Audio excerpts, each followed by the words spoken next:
Тэр өдрийн дараа Асано ганцаараа даалгаварт явах гэж байсан Шинзотой уулзав.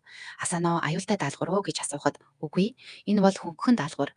Ердөө хурамч мөнгөний ажиллагааны тухай мэдээлэл цуглуулах хэрэгтэй их бодохгүй гэж хариулав. Асано түүнд амжилт хүсээд Нсамитай хамт сургууль руугаа явлаа.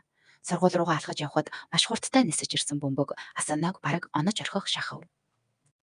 Гэвч тэр харч дамжилгүй бөмбөгийг шүүрэн авч гайхалтай хүчээр буцаан шидэв. Өдрийн дараа тэр Нцумитай хамт дээвэр дээр гарч өдрийн хоол идэхэд Нцуми чи өөрөө анзаараагүй байж магадгүй ч сургалтын ачаар хүч ур чадвар чинь маш их өссөн гэж хэлв.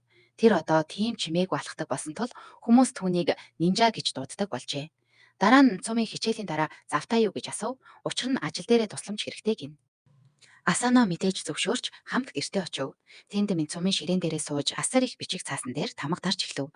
Тэр Асанод юу хийхийг зааж өгч, Асано улам олон баримт бичиг авчирч өгч байхад Минцумын маш өндөр хурдтай шалган алдаа болон бусад асуудлыг нь илрүүлсээр байлаа. Тэр Асаног өөрийн туслах болгоод зарим хөрөнгө оруулагчдад имэйл явуулж хувьцааг нь өсгөхийг хүсв. Мөн тэдний гэрлэлтийг эвдэхийн тулд хуурамч салалтын бичиг баримт бүрдүүлсэн Кингоны үйлдэлийг үл томсорлоорой гэж хэлв. Баримтуудыг шалгаж байхад Кингоны нэг тайлан дутуу байгаа нь анзаарэгдсэн бөгөөд өмнө нь хэд хэдэн удаа ийм зүйл хийж байсан учраас Нисами уурлаж Асаног дагуулan Кингон руу орлоо. Өрөөнд хувцаар дүүрч юу ч харагдахгүй шахан байв. Нисами түүнийг гарч ир гэж хэлэхэд Кинго хувцсны овон дээрээс эд шидтэй мэт гарч ирлээ. Мсами түүнд тайлангаа бүрэн гүцээж нин даруй өгөхийг тушаав. Гэвч Кенго түүнийг тоосонгүй суушигаа эзээр Мсамиг имэшиг аашлахаа боль гэж хэлв. Энэ нь түүний уурыг хүргэж тэр гав гарган Якира эстэд шийдэглээ үзүүлэх гэж байлаа. Канго аюулд орсноо ойлгоод овооноос үсрэн гарч өрөөнөөс зогтов. Сургалтын ачаар Асано хурдан болж замыг нь хааж чадлаа. Гэвч Канго илүү ухаантай байж Мсамигийн дүрд хувиран Асаног анхаарлаа сулруулахад хүргэж урдуур нь гүйж гарч чадав. Ууралсан Мсами байшингийн хибернэшн мод идэвхжүүлж гаднаас нь бүрэн хав. Асар том хананууд гэрийн эрхийн тойронд сүндэрлэн бослоо. Тэр Асанууд энэ горим идэвхжсэн үед энэ гэрээс зугдах ямар ч аргагүй гэж хэлв. Энэ хооронд Шинзо агаар жуултын хоолоогоор мөлхөн явж саятны удирддаг асар том ажиллагааг олж харлаа. Тэр аль хэдийн хуурамч мөнгөн тэмдэгтийнхээ 60%-ийг гүйлгээнд оруулчихсан байжээ. Шинзоо хоолойнуудаар явсаар эдгээр хүмүүсийг ийм олон хамгаалалтын арга хэмжээг зохион бүтээсэн маш ухаалаг хүн удирдах байгааг ойлгов. Тэр Apple Vision Pro-го зүүж бодит амьдралаас ялгаатай нь энэ удаад нүдний шил нь үнэхээр хэрэг болж контейнеруудын цаадхыг харж маш их хэмжээний хуурамч мөнгө олжээ. Тэр нүхээр доош буугаад нууц кейс олсон бөгөөд түүнд хакердаж орон дотор нь маш чухал байж болох тэмдэглэлийн жаацтай зургийг олж авав. Гэвч юу ч хийж амжаагүй байтал тохиолдол дуугарч тэр зогтон буцаж эхлэв. Якирагийн герт Сами өрөө бүрийг нэг нэгээр нь шалгаж байлаа. Тэр өөрийн өрөөнд орж хэн нэгэн байгаа эсхийг хайхаар хит улаан туяаны төхөөрөмж ашигласан ч юу ч олсонгүй. Асано түүний олон хоббид гайхан харж саяхан зурсан зургийг нь ажиглав. Дараа нь тэд шиний өрөө рүү очиход тэр биеэр тоглодог тоглоом тоглож байсан бөгөөд тийм ч сайн биш байлаа. Дараа нь хувийн толгойн өрөөнд очиход хэрэв Кинго харагдвал дэлбэлнэ гэж хэлв. Эцэст нь тэд Хягийн өрөөнд очиход бүхэл өрөө сумын зургнуудаар дүүрсэн байв. Асано Канго магадгүй гэрээс гарчихсан биш үз гэж бодсон ч Цуми байшин төгжигдсэн тул боломжгүй гэж хэлв. Яг тэр үед бусад ах дүүсч Масами Асано хоёр дээр ирж Кеног олж чадсан уу гэж асуув. Тэр мөчөд Асано нэг юм сонсоод эргэж харахад Монолиза зургийн дотор Кеногийн нүүр харагдав. Канго зургийн хүрээнд нуугдж байсан аж. Тэр даруй зүгтэн булан тойрч гүйхэд Асано араас нь хөөсөн ч гинэд орлоод унчихав. Цумыг юуж очиж шалгахад Асано шалан дээр толгоогоо барьчихсан хэвтэж байв. Тэр Кенго хүрээг өөрөм шидэд ханны хүн дээрөө орчихсан гэж хэллээ. Цуми чангаар орилж Канго гэр төгжигдсэн дүүцч гарах арга олчихжээ гэж хэлээд ууртайгаар өрөөрөө нь буцан орж төгжээг одоо л тайлна гэж хэлв. Гэвч Асано өрөөнд ормогцоо тэр дорн галуулв. Цуми түүнд би тийм ч ухаангүй биш. Яг одоо чиний дүрд Канго явж байгааг мэдэж байна гэж хэллээ. Учир нь гэрийн төгжээнээс гарах боломжгүй тул Канго Асанотой дүрээ сольж түүнийг нууж орхиод Цуми төгжээг тайлахад өөрөө зугтах төлөвлөгөөтэй байжээ.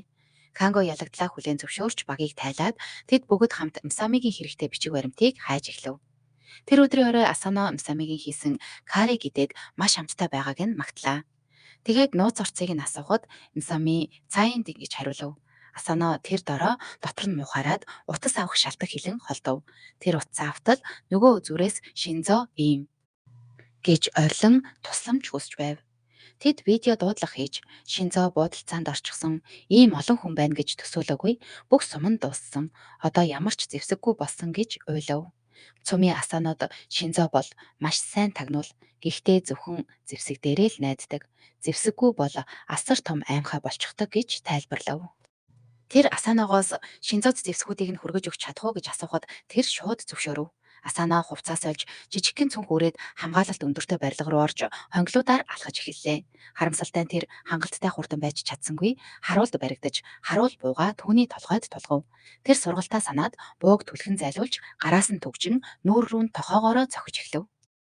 Дуу чимээг сонсоод өөр хідэн харуул гарч ирэхэд нэгийн өдгөөрөө нүүр рүү мөргөж унгасан ч өөр нэгэнд нь баригдав. Гурав дахь нь хутгалах гэж оролдоход түүний өмсөн хамгаалалтын хувцас хамгаалж Асаано түүнийг цохин холдуулаад сүүлчийн хүний төмсгийг хууг цохиж ялалтаа баталгаажуулав. Түүний гайхшралд дахин нэг харуул гарч ирэхэд Шинзогийн өгсөн бууг шүүрэн авч асар хүчтэй цахилгаан цохилт харуулж тэр хүнийг шууд чадваргүй болгов. Эцэст нь Шинзог олж тэр түүнийг чанга тэврэн бууг авч чадсандаа талархан нүүрэнд нь үрсээр байлаа. Гэнэт өөр хідэн харуул орж ирсэн ч Шинзогийн зам байдал тэр дороо өөрчлөгдөж тэр босоод секундын дотор бүгдийг буудан унгаагаад аснууд жаацтай тэмдэглэлийг өгөв. Дараа нь тэр өрөөнөөс гарч бүх гэмт этгээдүүдийг маш амархан дарав. Бүгдийг буудаж унгаагаад сүүлийн бүлэг рүү гранат шидэн агаарт нь буудан тесэлжээ. Тэр Асааног дагуулan барилгаас гарч эхлэхэд гинэт мэрэгэн буудагч Асааногийн хөл рүү буудав. Тэр газар унан цус алдлаа. Мэрэгэн буудагч Шинзод зэвсгээ хай гэж тушаахад Шинзо Асааног амьд үлдээхийн тулд үгэнд нь орж буугаа хайжээ. Гэвч Асаано Шинзо барихтал бол юугч зэвсэг болгож чаддгийг санаад сэрээ шидэв. Шинзо түүнийг шүүрэн авч мэрэгэн буудагчийн бууны ам руу шидэхэд буун доголдож тэр боломжийг ашиглан бууга буцаан шүүрч дайсныг буудан Асааногийн амийг аварлаа. Шүнд болоход Шинзо Асааног нуруундаа үүрэн буцаж явв. Тэр Асаанод амийг нь аварсан талархахад Асааноч мөн талархаж хэрв Шинзо тэр даруй авраагүй бол би өөхөх байсан гэж хэлв. Үүний зэрэгцээ нэг тэнэмэл хүн өөр байгууламж руу орж удирдагч нь хаана байгааг асууж алах байран хамгаалагчдыг нэг нэгээр нь цохиж алж байлаа. Тэд бүгд байрлалыг нь хэлхээс татгалзсан тул тэр бүгдийг балбаж алаад дараагийн байныхаа зургийг гаргав. Тэр нь Асаано байжээ. Тэр аимшигтай буудалцаатай үйлдвэрийн хэрэгээс хойш хэд хоног өнгөрөв. Асаанагийн хөл нилээд эдгэрч тагнуулын гэр бүлийн шинэ гишүүн болсон тэрээр ганцаардмал замын хажуугаар оройн харанхуй талхаж байлаа. Гэвч нүүрэнд нь баяртай төрөх байсан бөгөөд тэр гар утсаараа Мицумитэй ярьж байв. Тэр хот дох нэгэн онцгой тойрог замын тухай түүхийг ярьж өгч байлаа. Хотын домгоор бол олон жилийн өмнө нэгэн хос хоорондоо маш том маргалдаан хийж тэр нь тэдний хамгийн том хэрүүл болж хуурсан байна. Гэвч тэр хоёр тойрог зам дээр суусны дараа бүх маргаанаа мартан дахин бие биедээ дурласан гэдэг. Тэр цагаас хойш тэр тойрог замыг хосуудыг учруулдаг тойрог зам гэж нэрлэх болсон аж.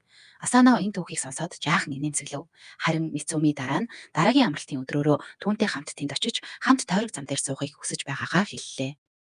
Учир нь цурхлаар бол хэрэв хосууднаар жаргах үеэр тэр тойрог зам дээр хамт суувал маш удаан хугацаанд аз жаргалтай хамт байна гэдэг аж. Түүнийг үргэлжлүүлэн ярьж байхад Асаано баг зэрэг улайсан ч түүний хоолой алгуур бүдгэрч учир нь яг тэр үед цагаан өнгийн седан машин хажууд нь зогслоо. Тэр анхааралтай харахад саарал хуучин хувцастай үсэн нүрээ бараг бүтэн халахалсан ир машинаас бууж ирэв. Тэр нилээд аимшигтай харагдаж байлаа. Асаано зүгээр л хөдөлгөөнгүй зогсон түүнийг ширтсээр байв. Тэр үл таних хүн аажмаар эргэж Асаанотой харц тулгархад самын нөгөө талаас нь Асаано яагаад хариулахгүй байгааг анзаарч нэрийг нь дуудлаа. Гэвч Асаано маш ноцтой дуугаар одоо таслах хэрэгтэй байна гэж хэлээд уцаа салгав. Машинаас буусан тэр хүн Асаано руу алхаж ирээд нэрийг нь хэлж үнэхээр өөрөө мөн эсхийг нь шалгав. Асаано өөрийнх нь нэрийг мэдэж байгаад баг зэрэг айсан ч зүгээр л ажигсаар байлаа. Нөгөө хүн хөрөм рүүгээ гараа хийж аажмаар цагдаагийн үнэмлэх гаргаж ирэв. Тэр өөрийгөө Койзуми дүүргийн цагдаагийн хилцийн цагдаа хотоо гэж танилцуулаад ямар ч тайлбаргүйгээр Асааног цагдаагийн хилцс рүү байцаалтад дагаж явахыг хүсв. Татгалзах боломж бараг байсангүй. Тиймээс Асаано түүнтэй хамт цагдаагийн хилцс рүү очив. Түүнийг дотор нь зөвхөн жижиг гэрлийн чийдэнгээр гэрэлтүүлсэн харанхуй байцаалтын өрөөнд орууллаа. Хотоо цаг алдалгүй лаптоп гарган дарк вебээс олдсон зураг үзүүлв. Тэр зураг дээр хэд хоногийн өмнөх тулалдааны үеэрх Асаано байлаа. Зургийг хараад Асаано цочирдон нүүрэн цонхийн цайв Якиригийн ах дүүс нууц ажиллагаа даалгавруудаа маш болгоомжтой нуудаг гэж түүнд хэлж байсан. Тэгэхээр яаж түүний зураг дарк веб дээр гарчихсан юм бэ? Хотоо түүнд цааш нь олон зураг үзүүлв. Тэдгээр дээр Асаано хууль бус галт зэвсэг хэрэглэж байгаа, хувийн өмчөд хууль бусаар нэвтэрч байгаа. Сумын тижээвэр амтан машин жолоодож байх үеийн нийтийн зам дээрх хөөцөлтөөнд оролцсон. Мөн сургууль дээрх таазны бөмбөг дэлбэрэх үеэр тэнд байсан нь тод харагдаж байлаа. Асаано бодохдоо би эдгээрийн хагасынхан цаана байгаагүй шүү дээ гэж бодсон ч амаах амхив. Хотоо түүнийг энэ бүх хэрэгт буруутгаж ирлээ. Туршлагатай хүн тул ийм том хэмжээний үйл ажиллагааны ард ганцхан өсвөр насны хүүхэд байж чадахгүй мэдэж байгаа гэж хэлээд түүний хамсаатнуудын ямар ч зураг бичлэг байхгүй нь гайхалтай гэж хэлв. Түүний бодлоор Асано ийм үйл ажиллагаа явуулдаг нууц байгууллагатай хамтран ажиллаж байгаа аж. Цагдаа түүнд хэрэг үнцэнтэй мэдээлэл өгвөл шийтгэлийг нь хөнгөрүүлнэ гэж амлав. Тэр Асаног хүчээр шахаж мэдэж байгаа бүх нууцаа хэл хамт ажиллаж байгаа хүмүүсээ илчил гэж байн байн тулгав. Гэвч Асано урагчид ойдолтой үлддэг гэдгийг мэдэж байлаа. Тэр Якирагийн ах дүүсийг бодоод хурц харцаар би юу ч мэдэхгүй гэж хэлв. Хотоо түүнд тайвширч сайн бодоод үз гэж хэлв. Дараа нь түүнд нэг аяга ус хийгээд нуугчгүй нэг удтай цагаан нутаг хийж эхлэв. Асано түүнийг харж байхад хотоо энэ бол ердөө эрдэс бодис нэмсэн ус сэжигтэй зүйл огт биш гэж хэлв. Гэвч Асано тэрийг нь шууд үнэн хэлүүлэх ийдас гэдгийг таньж уухаас татгалзав. Тэр Асанод огт боломж олголгүй нүүрнээс нь зуугаад шингэнийг хоолой руу нь асгачихв. Аз олоход тагнуулын гэр бүлтэй бэлтгэл хийснийхээ ачаар Асано тэр шингэнийг амандаа нэг том бөмбөлөг мэт барьж дараа нь бөөнөр нь нулимж гаргаж цэвжээ. Үнэн илдэс ажиллахгүйг харсан хотоо шууд хүч хэрэглэж алах гарган ширээг балблаа. Асаногийн рефлекс ажиллаж тэр даруй бултаж хажуу дахь нэг цүнхэн дээр бунав. Тэр цүнхнээс улаан шингэн гоожиж байгааг хараад цус гэж бодов. Хотоо түүний айцыг баталж энэ бол саяхан өөрийнх нь алсан хар тамхины 8 гэж хэлв. Тэр дахин дайрч ирэн нэг гараараа алах барьсан чигээрээ Асаног хананд шахав. Сүүлчийн удаа мэдээлэл өг гэж шаардсны дараа алхахтай гараа доош буулгаж Асаног балбах гэж байсан ч Асано гараас нь түлхэж оронд нь алах ханыг цөм цохив. Төвний гайхшралд Асано хааг баг зэрэг нэмцэглэж байгааг харав. Үнэн дээр хотоо бол Хяагийн хуучин найз бөгөөд Якирагийн гэр бүлийн үйл ажиллагааг далдлахад тусалдаг хүн байжээ. Энэ бүхэн нь Асаног үнэн чисэх төсвөртэй эсхийг шалгах туршилт байсан аж. Ингээд хотоо ердийн үед бараг ямар ч сэтгэл хөдлөлгүй байдаг тэр хүн хүртэл Асаног маш сайн шалгалт өгсөн гэж үнэлжээ. Маргааш нь сургууль дээр Хья бас сургуулийн дэд захирал болохын хувьд нэг хичээл зааж байлаа. Тэр нүдэ анихтай зэрэгцэн толгойн хажуугаар нь асар хурдтай ниссэн шохоо ханыг нэвт цоолж орхив. Тэр дороо бүрэн сэрлээ. Дараа нь Хья нууц код маягийн үгээр хэрв тэр унтлагатай тэмцэхгүй бол дахин олон шохоо шийднэ гэж анхааруулв. Мицуми ахта Асаног ингэж зовоохоо боль гэж хэлэхэд Асано өөрөө тархиа баг эсвэл бүр огт унтах шаардлагагүй болгох сургалтад хамрагдахыг зөвшөөрөв. Хья самбар арчигчаар өтгөн утаа гаргаж ангийн бусад бүх хүүхдийг унтуулав. Харин Мицуми хийн багтаа байсан тул аварчээ. Асано өөрөө ч унтсан ч энэ үед ч гэсэн түүний сургагдсан бие шууд хариу үйлдэл үзүүлж өөр рүү нэрсэн бүх шохоог хааж байлаа. Сургалт нь ийм сайн явагдаж байсан тул Асаног анхны даалгаварт нь явуулав. Энэ нь нэгэн зугаа цэнгэлийн парк дээр буу авч явж болцошгүй нэгэн хосыг илрүүлж зэвсгийг нь нууцаар хураах даалгавар байлаа. Тэр парк дээр сууцгааж байтал Мицуми гарч ирээд энэ даалгаварт хамт явна гэж хэлв. Асано түүнтэй хамт байгаадаа маш баярлаж энэ өдрийг сайхан өнгөрүүлж чадвал сайн нөхөр гэж харагдах байх гэж найдлаа. Тэд сэжигтэй 3 хосыг нэг нэгээр нь янз бүрийн галзуу хулган тоглоом дээр дагаж ажиглав. Асано харин байн байн яг ижил хувцастай маш эрхлүүлсэн хайрын хосыг анзаарч байв. Тэд бие биедээ маш романтик хандаж байсан тул Асано тэднээс санаа авч Мицумид өгөхөөр сарнаа авчээ. Эхний 2 хос ямар ч аюулгүй энгийн хүмүүс байснаар тогтоогдов. Тиймээс тэд эцэст нь костюм өмссөн сүүлийн хосыг ресторанд мөрдөв. Мицуми тэдэнд уух юм авахар босоход Асано нөгөө ир хөрмөн дотроосоо жижиг хайрцаг гаргаж байгааг харав. Тэр тулалдаан эхлэхэд бэлдэн өөрийн бууг гаргасан ч үнэндээ тэр ир гэрлэх санал тавих гэж байсан бөгөөд хайрцаг дотор бөгж байжээ. Асано тайвширч эхлэх гэсэн ч яг тэр үед нөгөө эрхлүүлсэн хосын зүгээс чанга хэрүүл гарч эхлэв. Тэд бие биеэ доромжилж эхэлсэн бөгөөд хүүн ширээнээс холдон явлаа. Гэтэл бүгдийг гайхшруулан охин буу гаргаж хүү рүү чиглүүлв. Харин хүүч бас буу гарган охин руу чиглүүллээ. Ресторан тэр чигээрээ эмх замбраагүй байдалд орж хүмүүс хаалга руу уралдан гарч эхлэв. Мицумич тэр бөөг нөрөлд хавчуулагдав. Галзуу тэр хосууд бие рүүгээ буудаж эхэлж сумнууд хаа сайгүй нисэв. Асано нэг жалхууг хамгаалахаар ширээний доор шурган орж дараа нь бууга гарган ердөө 2 сумтайгаар тэр солиотой хосын зэвсгийг хормын дотор унгааж чадлаа. Тэднийг цагдаа нар баривчилж энэ өдөр нэг ясандоо Асаногийн ачаар аварсан хэрэг болов. Зугаа цэнгэлийн паркт өнгөрүүлсэн цагаа дуусгахын тулд Асано Мицуми хоёр хосуудыг учруулдаг тойрог зам дээр хамт суув. Асано Мицуми саяны бодолцооны үеэр баг зэрэг гимцэн ч гэсэн авч явсан сарнаагаа өглөө. Тэр улаагаад авч тойрог зам дээшилгэд үзэсгэлэнтэй нар жаргалтыг харцгаав. Хэрв домог үнэн бол тэд урт удаан хугацаанд аз жаргалтай хос байж магадгүй байлаа. Хэд хоногийн дараа хэн нэгэн сүүлийн 4 өдрийн турш Якирагийн гэр бүлийн бүх гишүүдийн файлыг хакердах гэж байв. Шин тэр кибер давталгааг өчүүхэн чунталгүйгээр эсэргүүцэн хамгаалсаар байлаа. Эцэст нь тэр хакерыг уруу хакерд гаргад оруулж чадсан ч хакер эртнээс шалгарсан нэгэн арга хэрэглэж зүгээр л кабелээ суглан өөрийгөө хамгаалчихв. Шин өөрийгөө ялсан гэж бодсон ч үнэн дээр хакер Асаногийн тухай файлуудын ихэнхийг авч чадсан бололтой байв. Эцэст нь шин өрөөнөөсөө гарч сургуульд явах гэж байсан Асано Мсами хоёрыг хараад хин нэг хакер Асаногийн файлыг дахин дахин авах гэж оролцсон. Гэхдээ өөрөө аварч чадсан байх гэж бодож байна. Системийг шинжилсэн гэж хэлв. Энэ үг Асанод таалагдсангүй. Асуудал ирж магадгүй гэж бодсон ч төдийлөн тоосонгүй. Тэд сургууль руугаа явхаар гэрээс гарсан ч Асано гинэд нэг юм буруу байгааг мэдрэн Мсамиг ардаа түлхэж амжив. Яг тэр мөчөд газар руу маш хурц зүүнүүд шидэгдэн туслаа. Тэр шонгийн цаанаас нарийнхан биетэй нэгэн сүүдрийг олж харан Мсамиг дагуулan гүйж эхлэв. Тэд мухар гудамжуудаар зогтсон ч мөрдөгчөөсөө салж чадсангүй. Иймээс Асано эргэн зогсож цахилгаан цохилтын буугаа бэлтлээ. Гэвч давталгаа урдаас биш дээрээс ирэв. Тэр арайхийн хааж охиныг түлхэн холдуулжээ. Тэр дайрагч Асано ийм хүчтэй байгаад баярлсан мэт харагдаж түүнд хайртай бас түүнийг алахыг хүсэж байна гэж хэлв. Цуми тэр даруй түүнийг таньж энэ тагнуулын нэр Кири олон зуун авч явдгаараа алдартай эрэгтэйчүүдийн ангууч гэгддэг гэж тайлбарлав. Мсүмийн хэлснээр энэ эмэгтэй дурлсан ирчүүдээ мушгиж эцэст нь зүгээрээ хөнөөдөг аж. Энэ нэршил нь охины дургуг хүргэж намайг тийм бүдүүлэг нэрээр дахиж буудууд. Үгүй бол чиний нүд рүү зүү шаан шүү гэж Мсүмид анхааруулв. Охин Асанод бүр хайлчсан мэт харж Dark Web дээрх бичлэгээс түүнийг анх харсан цагаасаа эхлэн бүрэн дурлсан гэж хэлв. Тэр Асано одоо далд ертөнцид нилээд алдартай болсон гэж хэлээд зурагтай нь постэр гарган үзүүлв. Тэр постэр дээр Асаногийн толгойн шагнал $100,000 болсон байлаа. Тэр энэ нь өөрийг нь түгшээж байгаа гэж хэлээд зүүнүүдээ агаарч идэхэд дээрээс нэгээр буутайгаа унаж ирэв. Тэр одоо Асаногийн араас олон хүн шагналын мөнгөний төлөө хөөж байгаа ч өөрөө мөнгөний төлөө биш зөвхөн хайрын төлөө алахыг хүсэж байна гэж хэлв. Мөн түүний тухай бүхнийг мэднэ гэлээ. Жишээ нь тэр даалгавар дээрч цэцэрлэгээр алхдаггүй, гимтээсэн бүхнээ засахыг хичээдэг, бас даалгавар дээр явж байхдаа ч тоглоомын тасалбараа төлдөг гэж хэлв.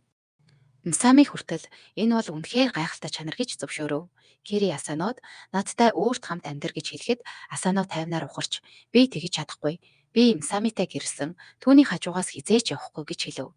Кири уйлж эхлээд Нцуми бол муухай бодол. Тэр Асаног тархийг нь угааж өөртөө үлдээсэн гэж хэлв. Энэ нь Асаногийн уурыг хүргэсэн ч тэр юу ч хэлсэнгүй. Кири цааш нь Мсамиг алж Асаног өөртөө авмаар байна гэж хэлсэн ч Хя түүнд Мсамигийн үсний ширхэнд ч хүрч болохгүй гэж анхааруулсан гэж хэлв. Энэ нь тэднийг гайхшруулж Минцуми түүнээс Хя энэ бүхнийг мэддэг юм уу гэж асуув. Кири бол Якирагийн гэр бүлийн хэнийг ч Хяагийн мэдлгүй онилох боломжгүй. Тиймээс тэр Асаног алах зөвшөөрлийг Хяагаас авсан. Хя огт тоогоогүй. Бүр түүний файлын хамгаалалтын кодыг ч өгсөн учраас хакердаж чадсан гэж хариулв. Дараа нь тэр эргэж тэдний эргэн тойронд маш олон зөв бороо мэт шидэв. Бүх зүү тэдний эргэн тойронд яг нарийн тусч өөрийнхөө ямар чадвартайг харуулад удахгүй уулзъя гэж хэлэн өмнө нь унагсан дайрагчийн цогцос дээгүүр харайн явж одлоо. Тэр өдрийн дараа ангид шин шилжин ирсэн сурагчийг танилцуулахад тэр нь Кири байв. Тэр маш илдэг мэндэлж ангийн хөвгүүд бүгд шууд л түүнд татагдав. Багш түүнийг Асаногийн хажууд суулгахыг хүсгэд Асано айж орхив. Кири суудлын руугаа очих замдаа зориуд бүдэрч байгаа дүр үзүүлэн Асано руу зөв харавжээ. Асано дэвтэр ашиглан арайхийн хаав.